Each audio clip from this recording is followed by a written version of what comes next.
Live from Wish TV, this is 24-hour News 8 at noon. Crime, but he fought it in his way, and he fought it in a way that allowed people to regain their dignity. Now at noon, thousands of people have gathered this morning at Bankers Life Fieldhouse to honor the legacy of IMPD Chief James Waters, who died last week.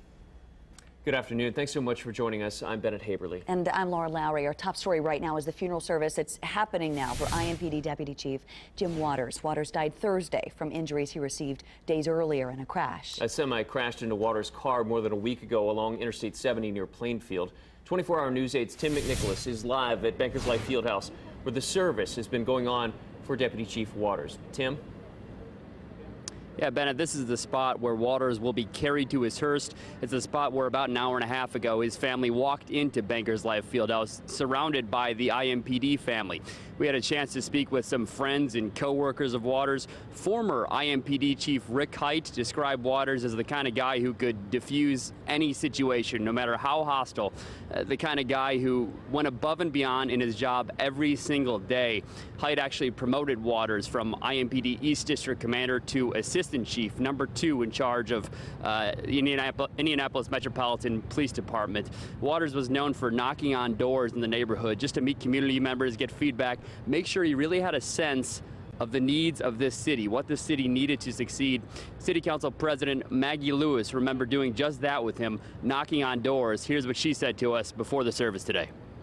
The deputy chief had committed his life to our community. He is a friend, a family man, and so it's just so important that the community understand that we respect him, show him respect, show his family respect, and so that's why we're here. One of the things I'm asking everybody today is there any kind of specific memory or anything that stands out in your mind when you think of Mr. Waters? Yes, we knocked on doors on the northwest side often, and so he would knock on the door and just people would get excited to see him there. He had a smile that was just contagious, and so I just enjoy that time with him, walking the neighborhood and just getting to know him. IMPD Lieutenant Brian Churchill, another close friend of Waters. He described Waters as the kind of guy who fought crime in his own way. He actually told a story about Waters earlier. He told the story of a meeting between IMPD and local clergy members. He said a clergy member stopped the meeting, pointed at Waters and said, "This guy gets it. He really understands what this city needs to thrive." And today we're learning that people from all walks of life agree with that statement. We're seeing police officers, friends of Waters, even some people who didn't even know Waters, all showing up here today to show their support. If you look down the street here, you could see about a dozen police officers. Look like some of them have kind of scattered down Pennsylvania now. They were lined up on motorcycles, and these folks actually helped lead the procession here to Bankers Life Fieldhouse. Those bikes right at Pennsylvania and Georgia. People are expected to start shuffling out of Bankers Life Fieldhouse any moment now, so we'll be standing by here to give you the latest. For now, live downtown, I'm Tim McNicholas, 24-hour News 8. All right, Tim, thanks so much. And we've heard many of those other sentiments that Tim mentioned about Jim Waters' legacy of not only relationship building, but turning ideas into fruition, making those come together. Right, and so once they leave Bankers Life Fieldhouse today, we can expect a lot of people will line the procession route. Let's take a look at the map where he will be taken to his final resting place. After Bankers Life Fieldhouse, they'll go from downtown, heading east along Washington Street to the East District office where Waters once worked. It also then travels past the Rock on Shadeland Avenue, then back on Washington to North Street to Illinois to 34th, and then finally to Crown Hill. Now, police have asked for people to line the route to pay tribute to Deputy Chief Waters. Judging by the turnout this morning at Bankers Life Fieldhouse, we could expect there to be a number of people who are out. Right, a sizable crowd that was there this morning for Jim Waters' service inside of Bankers Life Fieldhouse. The lower bowl of that was pretty much full of people wanting to pay their respects and celebrate his life. So this morning, a little earlier on Daybreak, we watched live as dozens of police officers escorted Waters' casket from Crown Hill down to Bankers Life for the service. Yeah, and one of the key moments we'll be watching for during this afternoon's procession is that final roll call. As we've talked about, Waters used to be the East District Commander, and that's where we found Elizabeth Choi. She's live there now. Elizabeth? Bennett, we are just waiting on this funeral procession to sort of pass by. Here's what we can expect at this point. The funeral will wrap up at Bankers Life Fieldhouse around 12:30. We're expecting hundreds of people to participate in this funeral procession. It'll be police escorted, but again, it wraps up around 12:30, so we're expecting people to start passing by probably around 1 o'clock this afternoon. Of course, we can't be certain of that time. I can tell you that the procession will begin downtown at Bankers Life Fieldhouse. It'll head east on Washington Street. It'll pass by here the East District of IMPD and head back to Crown Hill Cemetery. Waters did serve as the commander here at the East District from 2011 through 2014 before he was promoted to assistant chief and then in January to deputy chief. Of course, we're going to be out here all afternoon. We'll be here when the people line up. We'll be here as the cars pass through. We're going to speak to some of those mourners, and you'll hear more from them tonight on Wish TV at 5 and 6 o'clock. But for now, live from IMPD's East District, Elizabeth Choi, 24-hour News 8. Elizabeth, thanks so much. We'll look forward to more from that location. And of course, our continuing coverage happens now on the funeral of Deputy Chief Jim Waters. It continues online at wishtv.com. We'll have updates throughout the hour and this afternoon on air and online. Our teams will be in place, bringing you key moments of the procession live once it begins. At the family's request, the funeral service has not been broadcast on television, so we're going to wrap up the service for you as in addition to right now at noon, coming up tonight at 5 and 6. Also ahead on your news at noon, the Deputy Chief of Lawrence Police, Gary Woodruff, is going to join us live in studio with his in-depth perspective into Jim Waters' legacy. Again, that's ahead at 12:20. In Crime Watch 8, prosecutors have formally charged the man accused of killing a Southport police lieutenant. 28-year-old Jason Brown faces a murder charge. Brown is still in the hospital, though, being treated for gunshot wounds. He has not been booked into jail. This photo, though, was taken from a previous arrest back in 2014. Investigators say Lieutenant Aaron Allen was trying to help out Brown after Brown had flipped his car and crashed it last Thursday. As we first reported on Friday, court records show Brown was still buckled in his seatbelt and apparently was freaking out, was inconsolable inside the inverted car. He then opened fire on Allen, according to witnesses. Brown is expected to be in court tomorrow if his health allows. The prosecutor's office tells us it will review the case and talk with Lieutenant Allen's family before making a decision on possibly seeking the death penalty or life without the possibility of parole in this case. Well, services for Allen will be later this week. Visitation will be Friday at Crown Hill Funeral Home. That will start at 2 p.m. and will go until 7. His funeral will take place then Saturday at Bankers Life Fieldhouse at 11 a.m. Both are open to the public. We hope to learn in the next couple of days if we'll be allowed to provide live coverage of that service on air, online at wishtv.com. You know, it was a scary situation yesterday at Park Tudor School. 3 men were shot by lightning. This happened around 3 o'clock yesterday afternoon as the 3 took shelter from the rain under a tree. A school resource officer happened to be there and was able to use a defibrillator and perform CPR on one man until medics were able to get there. All 3 men were rushed to St. Vincent Hospital, where officials do expect them to recover. Now, off camera, we talked to the officer who saved the worker. He says it was a group effort. He did not want any recognition. Thankfully, we're not dealing with anything like that right now. Absolutely. But it does feel more like September right now than August, as you would typically think it would be. And we are early in August. I know. Usually it's so humid and hot. Yes. We think of that, but that's not the case. Storm Track 8 meteorologist Randy Allison is wondering what we can expect for the rest of the day in your first forecast. Hey, Randy. Yeah, hey there, guys. I'll tell you what, just kind of a partly sunny, hazy, warm day. Humidity kind of moderate right now, 77 degrees, southwest wind is 7. Humidity, that's at 66%. Not much on radar. We have one shower, one thunder shower way down here in southeastern Indiana near Hidden Valley. This is south of Brookville, west of Cincinnati. A little shower, thunder shower, that's about it. And it's going to race into around the Cincinnati area here shortly. As of right now, not too much going on. But I think by mid to late afternoon, we will see some additional pop-up showers and thunder showers. 77 Indy, 80 Muncie, 80 Bloomington, and 79. That comes in from Shelbyville. 1 o'clock, 79. By 3 o'clock, maybe a spotty thunderstorm, 81 degrees. And at 5 o'clock, temperature at 82. Again, some isolated thunderstorms around. In a few minutes here, we'll look back at some of the storm reports during the day. Yesterday, we'll time out a big cold front coming down across the area, and that is going to pave the way for a very nice weekend cool down. All this coming up, plus a whole bunch more in just a few minutes.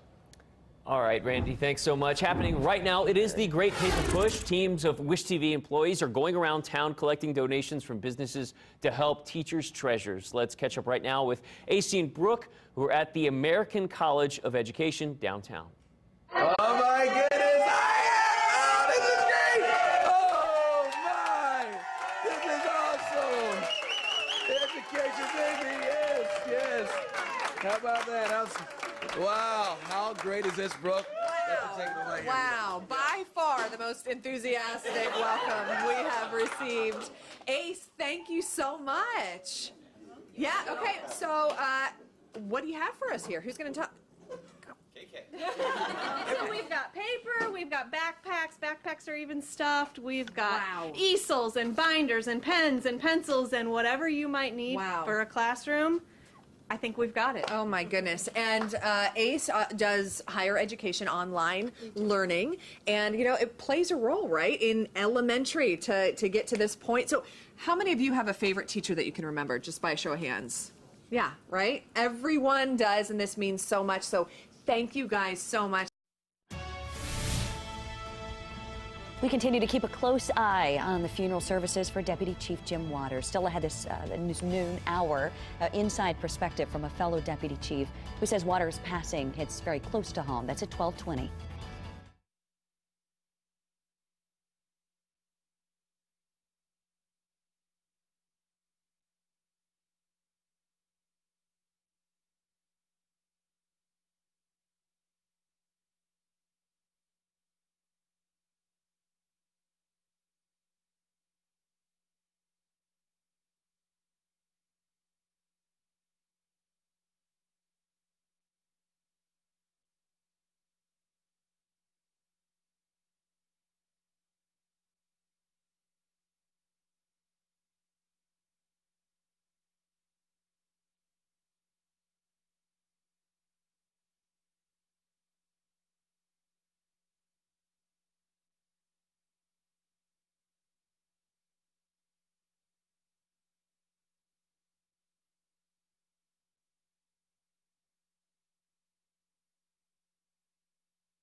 He was great at building networks of people, friends, building relationships, building coalitions. And he didn't let walls stop him from accomplishing his mission. That was IMPD's Lieutenant Brian Churchill, one of the hundreds of police officers celebrating the life of James Waters today. We are standing by outside Bankers Life Fieldhouse, continuing to follow those final services for Waters as they begin to do these final moments before they lay him to rest. And Waters' family had asked previously that his funeral services not be broadcast live on television or online, but throughout the morning we have heard from a number of folks, from Mayor Hogsett to Chief Roach, who have just talked about Waters' legacy, his ability to build relationships within the community, especially during his time as East District Commander, and then take these concepts, these crime-fighting concepts, and actually bring them to fruition? So it looks like the first people are beginning to exit. That looks like Mayor Joe Hogsett, who has exited. We know he did speak during the funeral ceremony. As Bennett was just mentioning a moment ago, they asked that it stay private. We did have one of our reporters sitting in the ceremony so that she could be a part of it, to know what happened, the legacy that Waters leaves. But I imagine in moments we'll see top brass. We'll begin to see the casket being carried out of Bankers Life Fieldhouse. Only a matter of time at this point. Top brass coming out right now, though. Right, and some of who we heard speak during this morning's ceremony were just talking about how Jim was, he had this intangible quality to almost convince other people that his ideas were shared ideas, that they were the best ideas, that this were the best ways to not only better the community, but help fight crime. And those were just some really telling moments that we hope to share with you throughout this newscast, throughout this evening's newscast, just talking about his ability to build relationships. It was the shoe leather on the ground, and the handshake meetings, and the having a cup of coffee with neighbors, and as Council President Maggie Lewis alluded to, knocking on doors on the northwest side of the city. Just his ability to interrelate to people, really.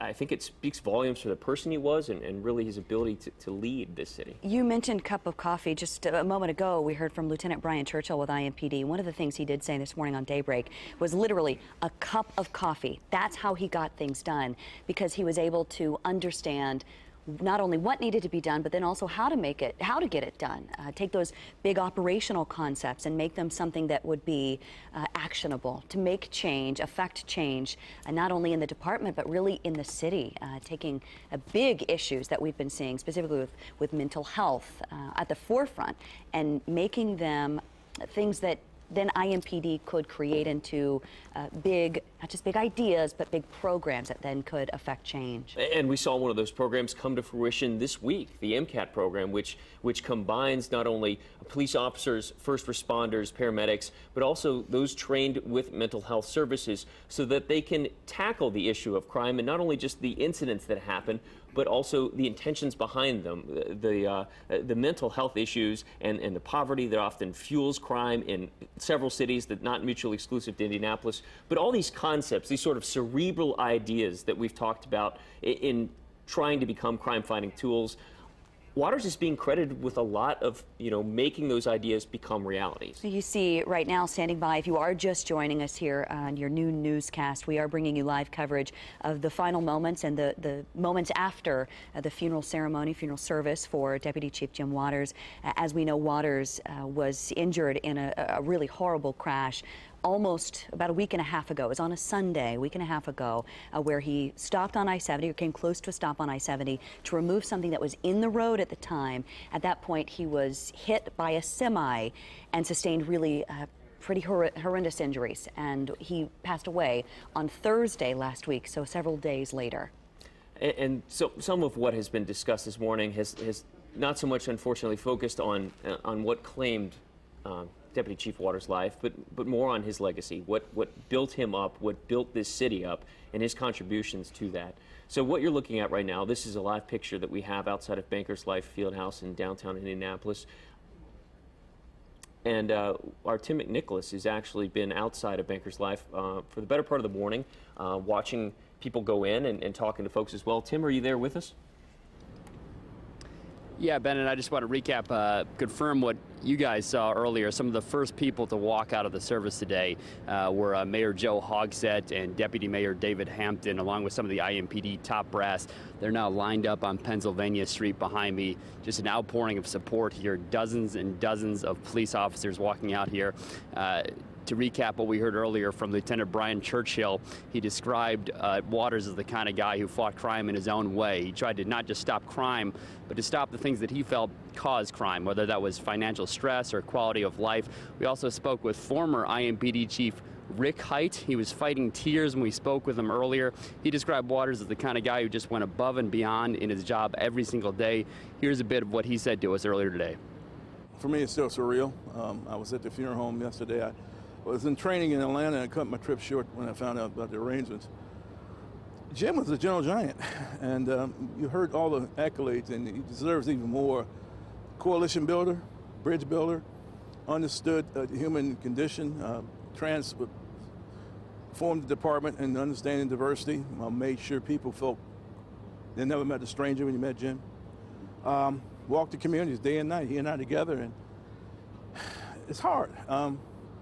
White community, black community, Burmese community, Latino community, he was known. I mean, and the guy who took time for people and stopped, talked, grabbed a coffee. You know, he loved to do that. He loved to chat, loved to tell stories, and he always loved to see something creative happening with his people. He inspired them and motivated them to be creative. So it's a tough day.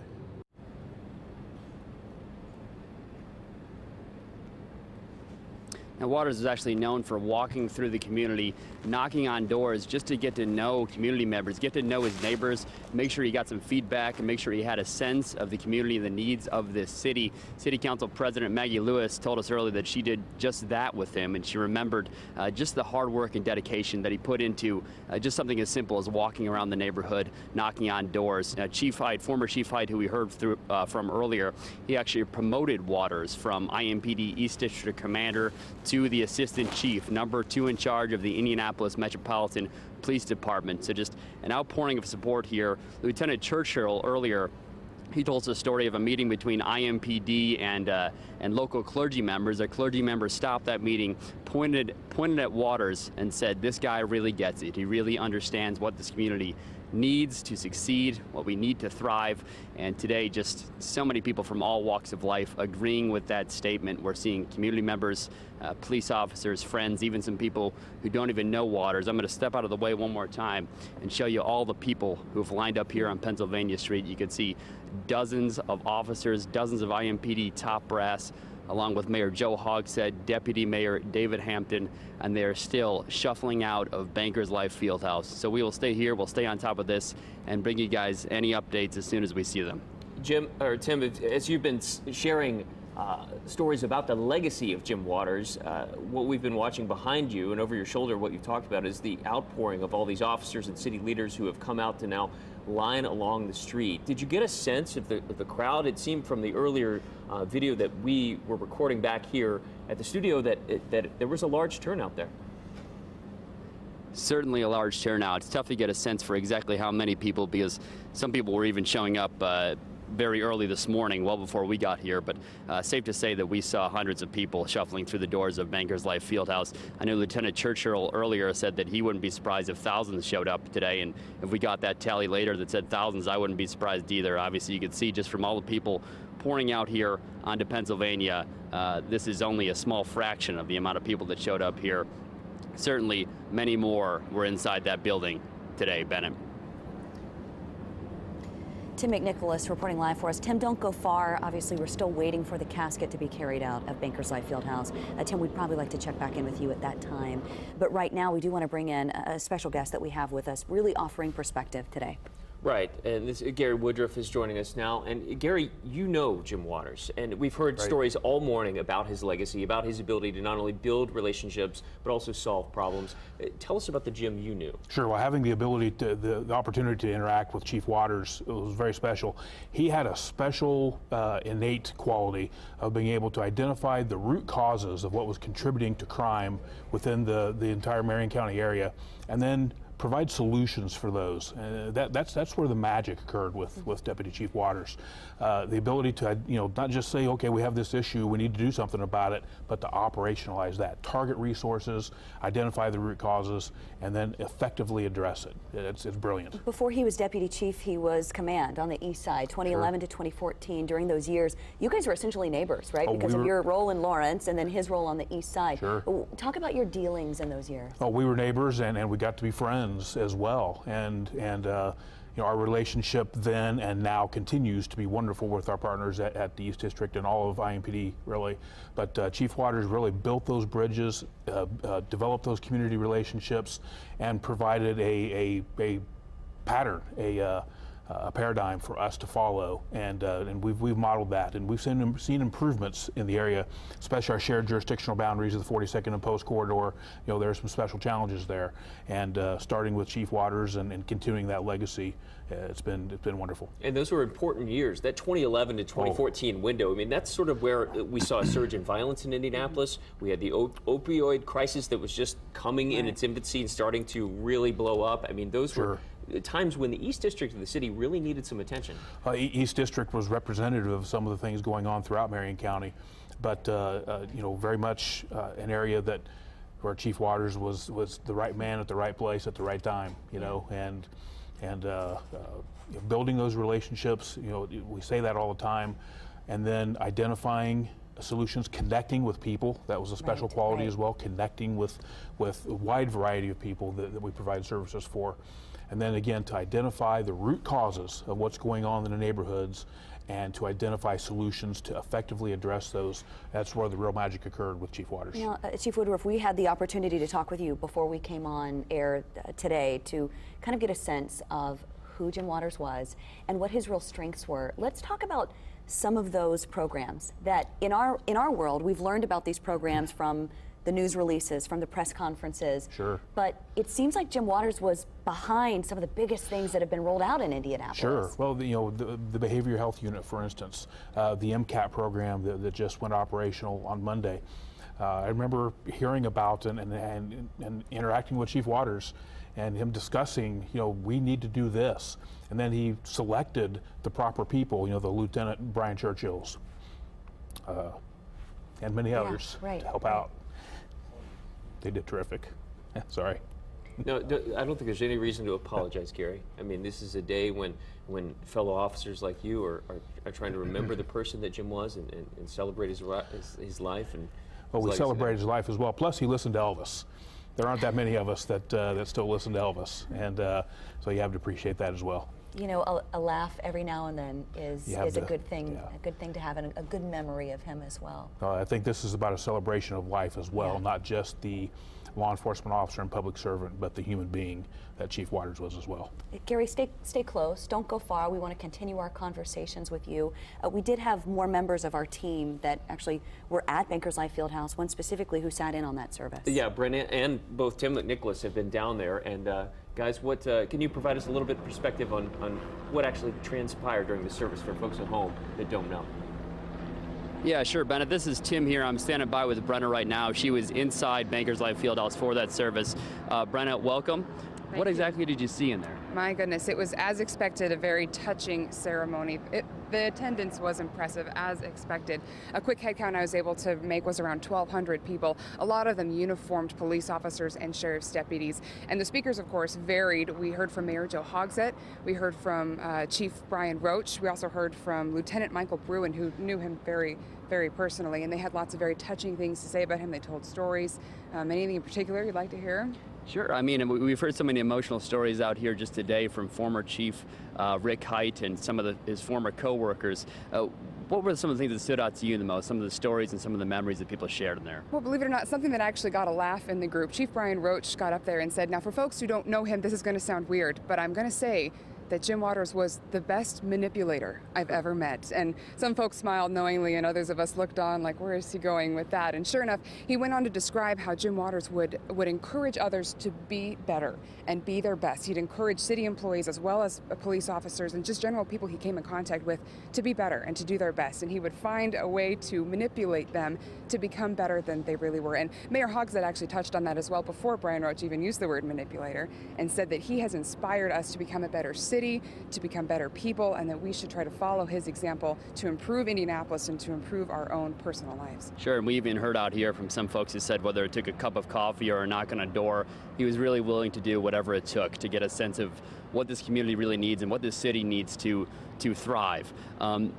we weren't in there, as you know, we weren't able to see what was going on in there. Anything special with the service that stood out to you? I know police services are sometimes a little different from a regular service. Right. Well, there were a lot of musical numbers. One thing that stood out to me, they had a very talented sheriff's deputy, Lieutenant Brian Wolf, who sang and played piano and was very impassioned. And that, I think, spoke almost more than some of the speeches did, because it taught about this man's religion. Of course, a member of the Baptist faith, and his pastor, Mark Petty, also spoke from Woodside Community Church. But the musical numbers that were presented, I think, really touched people. There was a lot of visual reactions from the audience as they either wiped away a tear or, spent time looking up or looking forward, of course, watching the casket, which was front and center with an American flag draped over it. But Amazing Grace was played at the end as people filed past the casket. That was the line, that is the line of procession you see behind us. These are folks who have just walked past the casket to say their final goodbye before it's taken out here to the hearse. Certainly sounds very moving, and we saw dozens of officers just lined up out here on motorcycles along Pennsylvania and Georgia.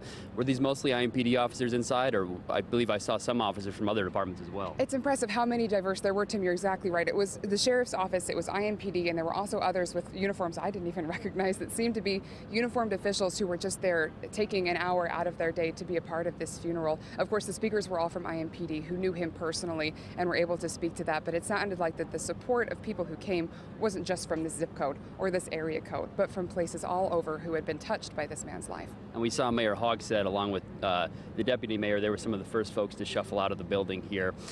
What exactly did Mayor Hogsett say? I know he's spoken a lot over the past couple of days over how important it is to pay your respect to somebody who served this city for so many years. He did, and he really made his message centered on the city. I mean, of course, he spoke about Jim Waters' life and how that had impacted him personally as their relationship had grown over the years. But he mainly talked about how the city could impact from this. Tragically, he also talked about how the city would be negatively impacted by this man's death and how he had been, as you said, pioneering new ways of policing and using traditional ways and more inventive ways to get to people and to find out what was causing them to behave the way that they did. But then the overall arch was just that the city was better because of him, and the city needs to continue to be better because of his legacy, because he's now not here to help encourage us to be better citizens, better police officers. He says we need to come from that needs to come from inside now. Remember him and be able to live what he wanted us to live. Certainly a sad day for IMPD, but at the same time very uplifting to hear these stories of encouragement and all these wonderful things that Waters did throughout his life. So we're not going anywhere. We're going to be right here. We're going to keep an eye on everything happening out here as people shuffle out of Bankers Life Fieldhouse onto Pennsylvania. We will bring you any updates as we see them. All right, Brenna and Tim, live outside of Bankers Life Fieldhouse. Thank you to both of you. We were talking about, they mentioned, in fact, this idea of him being a manipulator, which initially the connotation of manipulator, we often think of being negative, but Gary, you talked about how maybe there's a better word. Yeah, I would use the term influencer. And he had a special quality to be able to influence people, a wide variety of people. You know, especially at in the chief's office, at the chief's level, you interact with every walk of life. People who have complaints or people who want to support in every way, and to be able to influence people, that's another one of those special skills that Chief Waters possessed in great detail. Chief Roach shared with the folks inside of Bankers Life Fieldhouse this morning a few of those stories. This idea that when you had a meeting with Jim, it might not be your idea, it might not be all him, but you were walking out in lockstep. Sure. Whether you knew it or not. Yeah, that's collaboration building. Building those community partnerships. Started that early on in his career, I'm sure, and continued that through the command levels and all the way up to the assistant chief's level, and that's a life well lived. And if you are just joining us right now, let's reset for you. You are looking live at special coverage of the final farewell for Deputy Chief Jim Waters. He was an IMPD deputy chief who passed away on Thursday after injuries he sustained in a really bad crash about a week and a half ago. But we've got Gary Woodruff with us, a deputy chief from Lawrence Police, kind of giving us some perspective, not only on who Jim Waters was, but his role within the department, the change he helped affect. How many of these kinds of funerals have you been to? Well, it seems like too many, dating all the way back to the 80s. There's a trooper, Michael Green, was probably my first one that I went to, and been to many since then. And we always hope we don't have to have another one, right. But sadly, we continue to. And you show the proper respect. You also celebrate the life. I think that's important. It's not necessarily what took their lives, but how they lived that's important. Well, I think we're getting a clear picture of that today. Really is, and many of those stories about Jim's legacy are ones that not everyone has heard, especially in the Indianapolis community. They might recognize the face as someone who often attends these community meetings, or they might have a question for Deputy Chief Waters because he was often approachable. I mean, that was kind of one of his key qualities, really. He had that disarming smile, but behind that was an intensity in the eyes and the spirit that, well, if you knew him, you saw it. And that's, you mentioned, Gary, that spirit. That's something that not only Mayor Hogsett touched on, but Chief Roach did as well. That was key. Oh, sure, and that's what afforded him to ascend to the levels and ranks that he did and be effective. It was one thing to ascend to those ranks, and then what you do with it when you're there, that's what all of us want to do. We want to make an impact when you get to the chief's office. You want to make an impact on your agency, your community, on the people that we serve. You want to leave a legacy, and he's left a wonderful one. It's worth noting that we're not seeing or showing you any pictures of the funeral just yet because the family made a special request that media not using social media, not use live video during the service. So we are respecting the family's wishes. At the point that the funeral concludes, once everyone has paid their respects at the casket of Jim Waters and walked by, said their final goodbyes, and shuffled out of Bankers Life Fieldhouse, that will be the point that we'll be able to show you things that happened inside during that final service. Right, they allowed for us to record the service, and so there were several of these speeches and memories that were shared that we want to share with you, and we hope to bring those to you as soon as we can. Let's take a look at the procession map very quickly. That is one of the things that we have wanted to touch on here this noon hour because it might affect you, and if you were touched by Jim Waters, this might be an opportunity for you to also say your final goodbyes as his hearse that carries his casket drives by here today. And you're looking at the sort of a wide view of the map here. They're going to leave Bankers Life Fieldhouse, head south on Pennsylvania, then start to head east out along Washington Street. The procession will then continue along Washington Street all the way out to East District, where, of course, Waters served as the commander there, and that is where we find our Elizabeth Choi. She is standing by there along the East District. Elizabeth? Bennett, things are already starting to happen here. We see several IMPD squad cars behind me lining up, getting ready for the procession. I'm going to step out of the way. This is going to be a police escorted procession, of course. We see a few community members who are also lined up waiting on Deputy Chief Waters to pass by.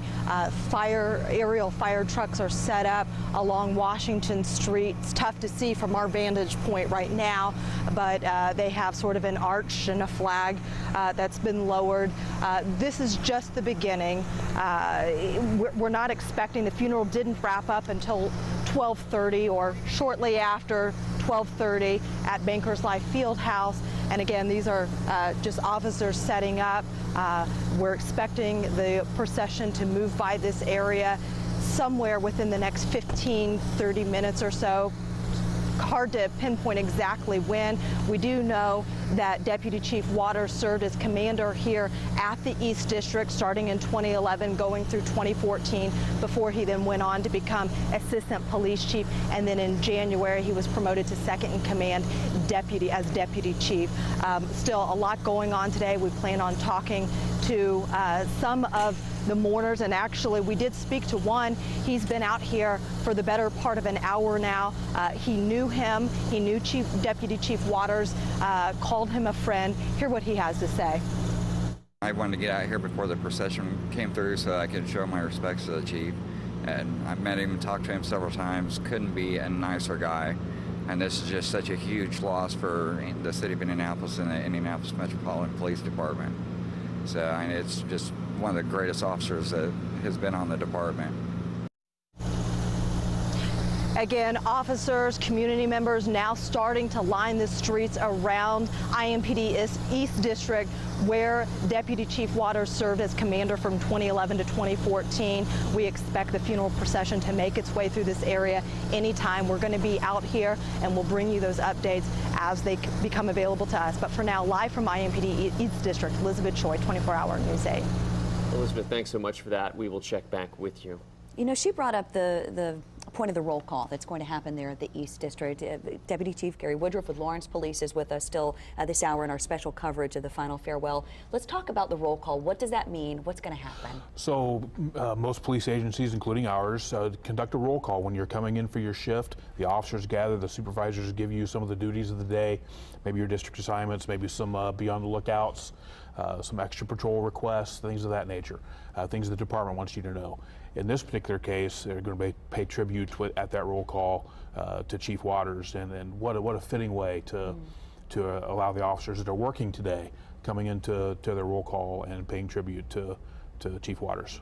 And do we know specifics on how they plan to pay tribute? Is there something that traditionally happens in cases like that? Well, traditionally they'll line up outside, and as the hearse passes, then the salutes will occur, and there'll probably be the red and blue lights rolling, and there may be a pausing there, and in order to allow the on-duty officers to pay their respects as well. There are officers continuing to serve the community even as we speak. Not everybody was able to attend the proceedings today, unfortunately.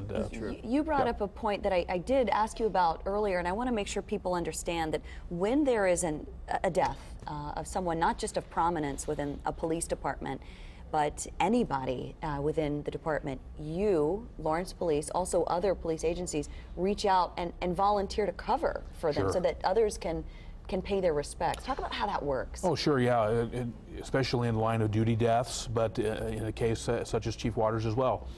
We volunteered to work with each other. We've received the benefit of those same offers in return when we had our turn. So it's very important, and it's something that all of us have the respect and honor to do to help each other out. And it's a very important thing that we do. We've backfilled for IMPD, for the Sheriff's Department pre-merger, for many agencies, and you'll see agencies across Central Indiana come in. Sure. Carmel Police, not just us. Carmel Police, Fishers, Greenwood, Greenfield. I mean, there are officers that come in from everywhere to pitch in to assist. And I'm sure it touches you, right? To see this kind of death. It happens to be someone you knew, but even if it's not someone you know, as you mentioned, it's an honor to be able to step in and help those who gave it all. Oh, absolutely, and it's a way to pay respect to the individual, but also to your brothers and sisters that you serve with.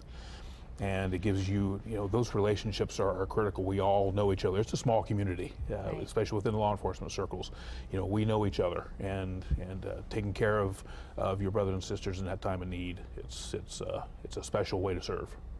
And it's going to be, I would imagine, based on the stories we've heard this morning, anytime you have a death like this, it is difficult to sort of figure out where do you go from here. But it sounds like, based on these stories we hear, there aren't many top brass officers out there just like Jim Waters. He seems a little unique. Well, the person is irreplaceable, but the legacy is what's critical.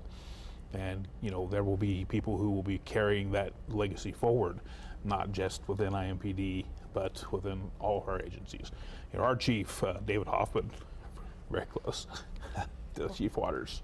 Right. So we'll be carrying that legacy forward. Clearly there's going to be a lot of emotion today from people who knew Jim Waters, even people who didn't know Jim Waters, because it's hard to not be affected by the personal stories that you hear from people who were so touched by the impact he had on the city, on the community. I want to point out you are looking live right now from the plaza right there at Bankers Life Fieldhouse as officers line up and wait at this point for the casket carrying Jim Waters' body to come out to outside to Bankers Life. And two of our colleagues have been there all morning, Tim McNicholas and Brenna Donnelly. And I want to jump back to them as well. And you guys have been sort of on the forefront of this, witnessing what's transpired this morning.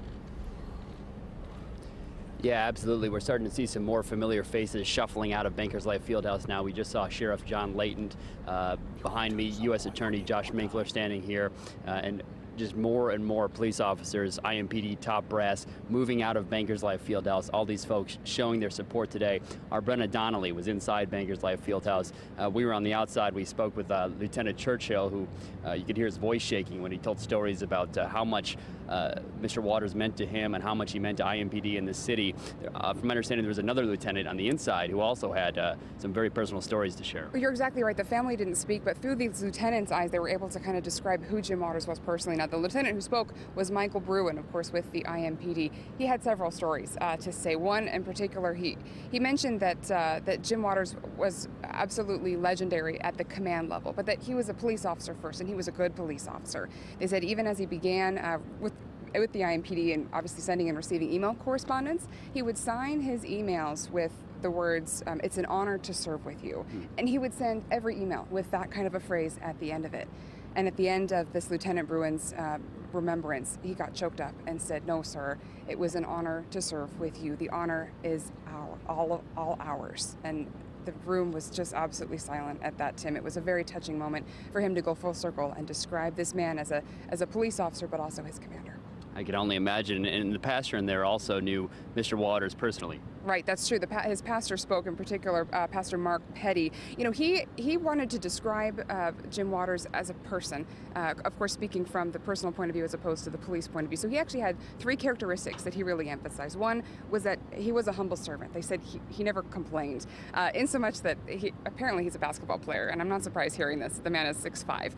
He was a basketball player, and he loved to encourage his family members to play basketball. And he said that as he would watch his son, James III, play basketball, he would be so motivated and so encouraged for his son and would be shouting and happy from the sidelines. But he said that he would never reprimand a referee or would complain about a technical foul. They said he was humble and he understood seniority in issues, even like basketball, and said that he was just a wonderful servant. He also said that he was a peaceful guy. In fact, he said that if he were to be able to comfort those who were going through his loss, he would tell them, "It's going to be okay. It's all going to be okay." And we are expecting the Waters family to step out of Bankers Life Fieldhouse any moment now. We've heard so much this morning about the kind of guy he was, the kind of police officer he was, and the leadership he showed for this city. Did you get a sense in there? I know the family didn't speak, Right. but did you get a sense in there for the kind of family man he was as well? I certainly did. In fact, most of the speakers referenced his family before they referenced anything else. They said they wanted to thank the family for their sacrifice, and they said that Jim lit up whenever family was mentioned, and that he loved his family first and foremost, that he had many titles, of course, in the police department, but his favorite titles were father and brother and son and grandfather. In fact, Tim, his granddaughter, Braylon, refers to him as Popo. It's his family name from his granddaughter to the grandfather. And they said that that was one of the most important titles that he held. And he actually has a granddaughter on the way. His daughter is pregnant and has little Braylon, but also has one more who will only hear of her grandfather's legacy. And the Waters family actually shuffling out of Bankers Life Fieldhouse as we speak right now. So he's very loved by his own family, obviously, and also by the IMPD family. Did you get a sense in there of how IMPD members will support this family? It's a tradition among police officers across the country. When an officer is fallen, his police family tends to help that family out. They did. They didn't speak to specifically what they're going to do, but even just from the outpouring of area support, Senator Joe Donnelly wasn't able to attend this meeting, but he sent a personal letter from the U.S. Senate, of course, the Senate in session, sent a personal letter saying that he is on the Waters family side and thanked them for their sacrifice of their father and grandfather, and thanked them for their service and just continually supporting him as he worked long hours for his 21-year career in the police force.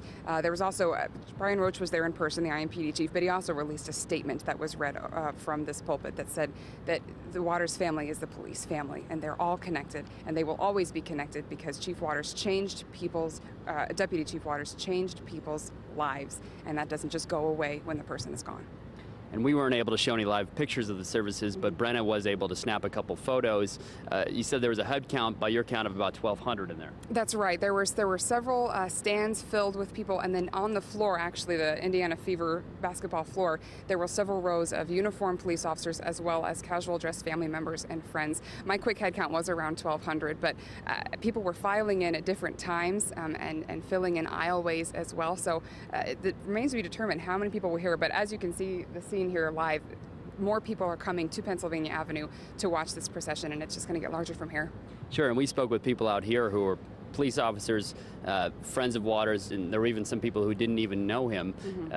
Such a wide variety of people in there today. I can definitely attest to that. I think there are people here who had never met him once in their life, but maybe they'd had a good experience with the police officer, or particularly with IMPD, and were able to show their support and say, you know, when I had an experience, IMPD was there for me, so I need to be there for one of them because they've had this tragedy in their family, and they see it as an entire family. And you get the sense that he was open to adapting to new ways of policing, but he was also a pretty old school guy. He would even knock on doors throughout the neighborhood, which is what City Council President Maggie Lewis recapped for us, going door to door, just trying to get a sense of what the community really needs and make sure he had the feedback and make sure he knew people in the neighborhood he was patrolling. So really just a guy who went above and beyond in his job every single day. Well, and as we heard comments of people saying that, they'd say it with a smile. They'd talk about the tragedy of losing him with a very serious face, but then their eyes would light up and they'd say, but he was such a peaceful man. He was such a kind gentleman who really focused on the individual and how to make that individual better, knowing that that would have an impact and improve the quality of our community. Sure, and speaking with former Chief Height earlier, he said that there was basically no hesitation. He knew that he had to promote Waters to his second in command. He promoted Waters to assistant chief. Guy who started as a police officer, worked his way up through IMPD, serving the city for so many years, and that's one reason that you're seeing just dozens of people out on Pennsylvania right now, from the mayor, the deputy mayor, to IMPD top brass. Quite the sight here. We're going to keep on following this right here, but Brent, I want to go back to you for just one second.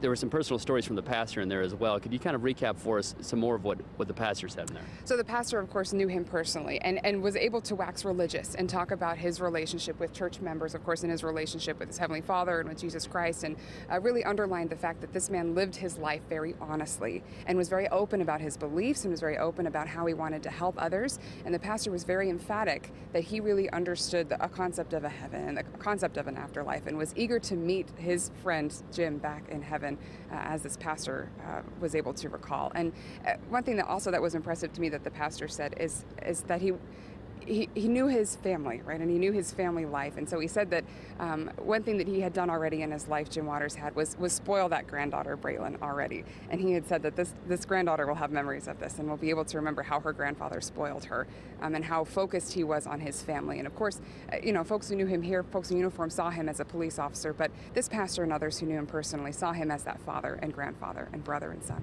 And we're told that Mr. Waters will be carried out of Banker's Life any moment now. We're going to come back to you guys live when that happens. We'll be standing by to give you the latest updates. And Brenda, thanks so much for your insight there in front of Banker's Life Fieldhouse. And we do anticipate that it could be any moment where we will see the casket carrying Deputy Chief Jim Waters come out of Banker's Life Fieldhouse. And that's when we'll begin to see that procession go through East District and then on to Crown Hill. And Gary Woodruff with Lawrence Police joins us and has joined us all hour for our special coverage of the final farewell for Deputy Chief Waters. Let's talk about all of the tradition that goes along with this. There is a roadmap, unfortunately, especially for line of duty deaths, but in this kind of situation where Waters was off duty, we still see some of the same traditions. Sure. Let's talk about the vigil, the officers that keep watch over the casket, over the body in those hours and days after the death. Sure, many of the same traditions that occur in a line of duty death are occurring in this particular situation also. For instance, there'll be an officer that was assigned to the family to take care of all of their needs, a group of officers particularly, but one officer assigned to the family. There's also a watch of the body, and they're never left alone through the entire time, from the time that the passing occurs until this very moment. There's an officer always with them. That provides a great source of comfort to the officer's family in knowing that their loved one is never alone. And we heard actually a little bit about that from talking to Officer Laird's father earlier in the week. He was just talking about, even all these years that have passed now, there is still that sense of police family, that he still feels a part of it. Oh, sure. And in the state of Indiana, we have the Indiana Cops and the Indiana Fallen Officers Memorial Team, and they do a wonderful job. They've really literally created a nationwide template that is used now by departments throughout the country to address these situations. Unfortunately, we're too good at it in Indiana. We've had many officer deaths recently, not just even recently, over the decades, where, as you mentioned, the template has been refined, again, unfortunately. And groups of officers are going to be, thousands plus, will be together again on Saturday and to do the same thing over again with Lieutenant Aaron Allen. But we continue to wait for the casket of Jim Waters to be carried out of Bankers Life Fieldhouse. Just want to, if you are just joining us, want to mention to you why you're not seeing any video from inside Bankers Life Fieldhouse. The family made a personal request, at which all of the media around Indianapolis followed with great honor to not show any of the proceedings that happened within Bankers Life Fieldhouse. And the screen that we have up as well, just to the left of your screen, you can see some mourners there standing along Pennsylvania Street. It's obviously been a very emotional morning for a lot of folks, especially those who are very close to Deputy Chief Waters. They've shared lots of stories about his legacy, his life, as we've heard from a number of speakers, as Tim and Brenna have recapped all morning. It is hard for a lot of folks, especially those who knew him well. Let's talk, Gary, while you're here, let's talk about the people who are carrying the casket. We, just moments ago, we were able to see, we have a live feed, so we know what's happening inside Bankers Life Fieldhouse, but we were able to see 8 people carrying the casket. Who are they? What are their roles? Sure, of course, IMPD, like many other agencies, have an honor guard that will do that. They're specially selected and trained to perform those types of honor duties. And really, agencies come together from throughout the state to contribute to that. You know, in addition to Lawrence Police, there are a great many other agencies really throughout the state, especially those that have experienced a fallen officer. You know, we have our own honor guards, and they come together at times like this, in times of need, and to perform those duties. And they do it with just absolute proficiency and precision. Most of them are former military members. How will we know them? Who is honor guard? Sure, they volunteer. They're specially selected and trained by the state Fallen Officer Memorial Team. And frequently they'll be wearing braids on their shoulders, either white or red braid, and they'll be dressed in the Class A uniforms, a very formal attire, and they do a lot of the formal presentations and ceremonial tasks. And we mentioned how difficult this has been for so many people this morning, and Gary, this has been. This is a person you knew. I mean, it's been pretty emotional for you just talking about it. I know you've done a tremendous job just sort of explaining us, giving some insight, but I imagine this is tough for having that personal connection. So we're keeping it real, that's for sure. But it's an honor. It's an honor to talk about this person because solid person. We spoke earlier this hour about you guys being neighbors, essentially, because of obviously your role within Lawrence Police, but his role for a few years as East District Command. Talk about how you were able to work with him. What was he like in that role, and how committed was he to the community? Well, the commitment was unparalleled and infectious. You know, we all wanted to be a part of that, and our shared jurisdictional boundaries there. You want to make a difference. We come into this job wanting to make a difference, and sometimes you're afforded that opportunity. Sometimes the challenges are great, but if you really want to make a difference, you rise up to meet those challenges.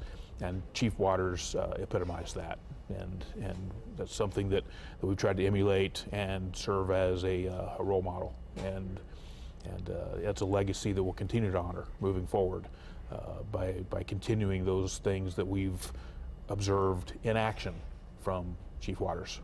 Well, and it's amazing to hear these stories about, you know, talking with you just about strategies within law enforcement, this idea of everyone wants to correct that problem within their community, right? I mean, that's why you get into law enforcement, but here's a man who, through the stories we've heard this morning, has tried to really put these sort of cerebral ideas about combating the roots of crime into actual tangible products. Right. Operationalizing it, right? Operationalizing these ideas, and not just in the big picture, holistic level, person to person, connecting with people.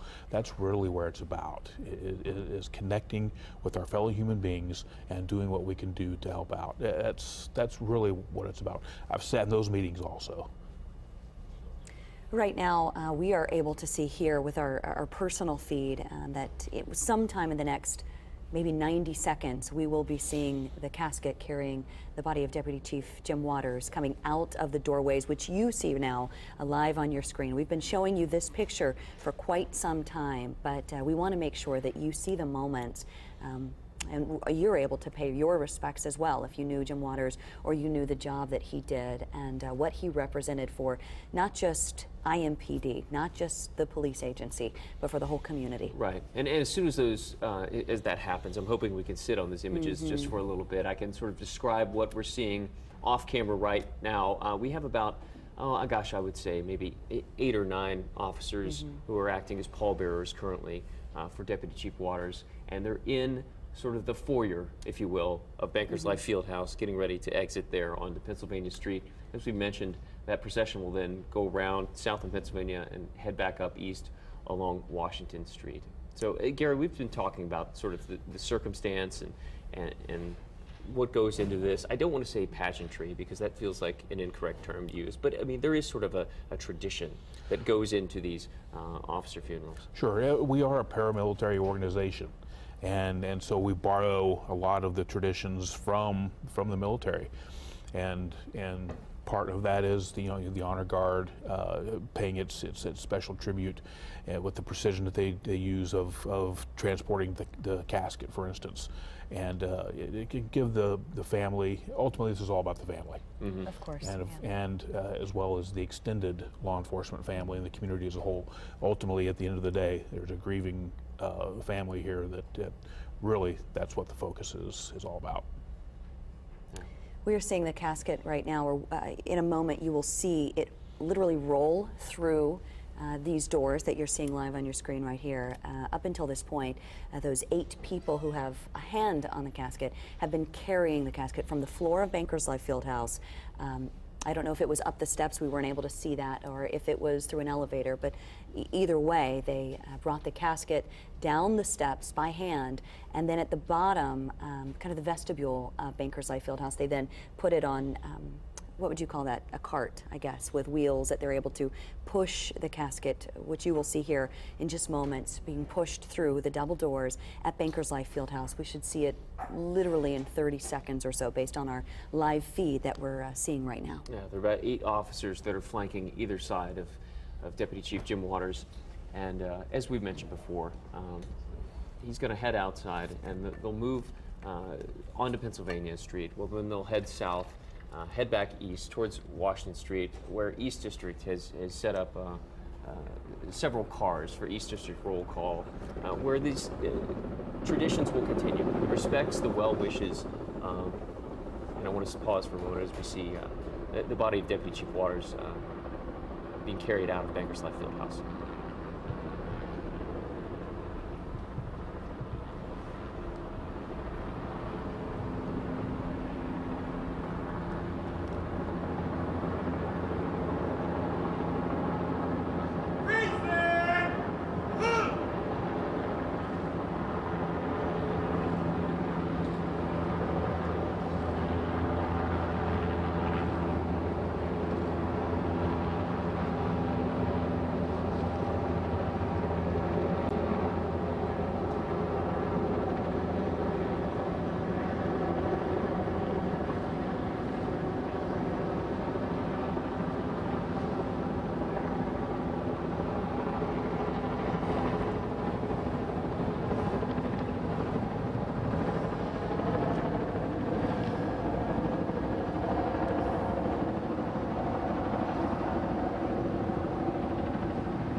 We've paused out of respect for Deputy Chief Jim Waters, whose body was just carried out of Bankers Life Fieldhouse and into the hearse that will carry now his casket on a processional through downtown Indianapolis, off to the east side, and loop back around to downtown and then up toward Crown Hill.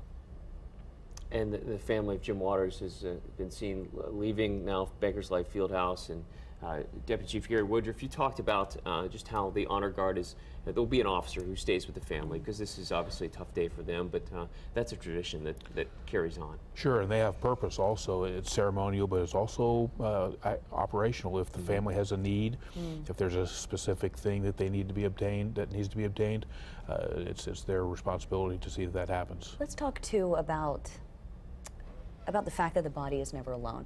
Sure. Jim Waters was never alone, from the point of his passing to the point of today. Right. If you can, I know it's an emotional concept, but let's talk about it and what it means for the family to know that Jim is not alone. Sure. Well, it provides a source of great comfort for a family to know that their loved one is not left alone during this time. 24/7, there's an officer with their loved one, and that's very meaningful. And those of us that have stood that watch understand that importance. And you've been able to do that before, or sure. Know those who have? Oh yeah, I personally have done it, and a great many of us. You know, it's one of the great honors that we have to be able to serve in that small capacity of knowing that you're providing great comfort to the family and that your fallen brother or sister is not alone. Yeah. The images you're looking at on the left of your screen are people heading to their vehicles, I would assume, especially because this procession is going to start here momentarily. The images that we just provided you within the past few minutes, the image is probably stronger than any words we can share with you. The number of people standing outside of Bankers Life Fieldhouse, either with their hands over their hearts or saluting Deputy Chief Waters as his body was brought outside and eventually will be taken to Crown Hill Cemetery. Now, producers, I don't know if this is possible, but if Brenna Donnelly and Tim McNicholas, who've been there standing basically outside of Bankers Life Fieldhouse, if they're available, I'd love to speak with them. Brenna and Tim, I'm told we have you. I'd like to know about the mood as the body was carried out. What did you hear or not hear during those moments? Well, the silence was one thing that stuck out for sure on one of the busiest intersections in Indianapolis along Pennsylvania Street. All you could really hear was a helicopter going overhead and the intermittent sounds from the honor guard with IMPD. Brenda was actually inside, and she got a sense for how Waters interacted with some of his coworkers. I mean, these are tough guys that were here today. These are the guys who catch the bad guys, and not every eye was dry around here. Could you tell me a bit about how he interacted with his coworkers? One thing I appreciated especially about the funeral was that we got to hear about Jim Waters as a police officer and also in his personal life. And those did intersect. For instance, Lieutenant Bruin, who spoke personally of Deputy Chief Waters, said that when they first started working together, he was impressed by how Jim Waters would send so many texts and emails. And he actually said that Lieutenant Bruin called it a bromance of sorts, and said that Waters would be constantly sending him texts and emails, and it would be all about investigations, and would try and through the night they would be texting and emailing back and forth. He said it was almost teenager-ish how often they were on their mobile devices staying in touch, because he really cared about what he did and how he worked. And in fact, Lieutenant Bruin said that Deputy Chief Waters and he and their wives would go on double dates. And he said in a lighthearted nature, he said, we'd go out to dinner and then we'd go to a homicide. And that elicited a laugh, but of course he was quick to say, however, I will note that Jim Waters remembers that homicide and remembers that victim and took his work very seriously, but the two intersected often. So he treated his coworkers with respect, but was also able to enjoy evenings out with them and to stay in contact with them even 2 in the morning about a case. Absolutely. We've heard from the women and men of IMPD all throughout this morning, sharing stories of how Waters touched their lives, not just their career, but their personal lives. And you got a sense in there as well of how he interacted with community members. That's right. He worked with the public on a daily basis, of course. In fact, the mayor spoke about this specifically. The mayor said that Deputy Chief Waters, the mayor said that when any police officer walks into a room, they bring the weight of the world with them. They have a huge responsibility for personal safety, for public safety. And so whenever they walk into a room, the mayor said you can often tell they bring a weight with them. Then he said that Jim Waters walked into a room smiling. he said that wherever he went, he was first to put forth optimism and to bring a smile and some light into some of the public who may be facing a serious situation or something heavy, but said that this, big, warm, 6'5", police officer was able to lighten the mood where he went. And he said that was a unique characteristic of Jim Waters. And it was touching to see just how much care went into this. As the body was carried out here, you could see the members of IMPD lined up along Pennsylvania Street. All of their hands immediately go up to their brows, and the hand of Mayor Hogshead goes to his chest. It's really important to these folks to have that tradition. As you folks had touched on back in the studio, it's a tradition borrowed from the military. In many ways, IMPD has that same camaraderie that the U.S. military does. Well, and the pallbearers themselves were members of the Chiefs Honor Guard. I think there were 8 of them. I've got the list here in my hands, but they were members of the Chiefs Honor Guard who were very particular in how they carried the casket and how respectful they were as they moved just the 100 feet or so. They were so respectful and so careful. And it almost mirrored some of the things that we had heard inside the funeral today about how careful and respectful Jim Waters was. And those folks who are lined up along Pennsylvania Street have scattered now. I can't wait to share with you later on tonight at 5 and 6 the stories that we heard from former Chief Hite, from Council President Maggie Lewis, some of the stories about how Waters really just benefited this community. Every single day just went above and beyond. So we'll have that for you this evening. We'll be back here live then. All right, Tim McNicholas and Brenna Donnelly reporting live for us. Thank you both for your coverage today and for standing by, watching not only the funeral service, but then also those afterward moments that you've spoken so well and eloquently of today. Right, and we're going to continue to follow, just wrap up as this procession starts and makes its way. We'll come back on the air when they arrive at East District, but we wanted to reach out to Deputy Chief Gary Woodruff again, just with some final thoughts on this. Well, what a fitting tribute to a wonderful man, as far as the ceremonies there at the field house that viewers will be learning more about as the day moves on. But and then we'll be interested to see how the procession goes through, especially over to East District, and then back up to Crown Hill, and see how many people are lining the streets there to pay their final respect to Chief Waters as well. It's worth noting we do have a live crew at the East District for that roll call. We will bring you more coverage when that moment happens. It looks like there might be something special planned. We've been watching a live picture from there with something that looks like it's behind an easel of some kind that might be a presentation that goes along with the roll call today. But we'll be doing that live. Elizabeth Choi is part of the crew that's there today. Right, and that'll just be a portion of our special coverage as we continue to follow the coverage as others in Indianapolis and throughout central Indiana pay the respects to Deputy Chief Jim Waters, his life and legacy. You've been watching special coverage, and we'll continue on air, online, and on the go.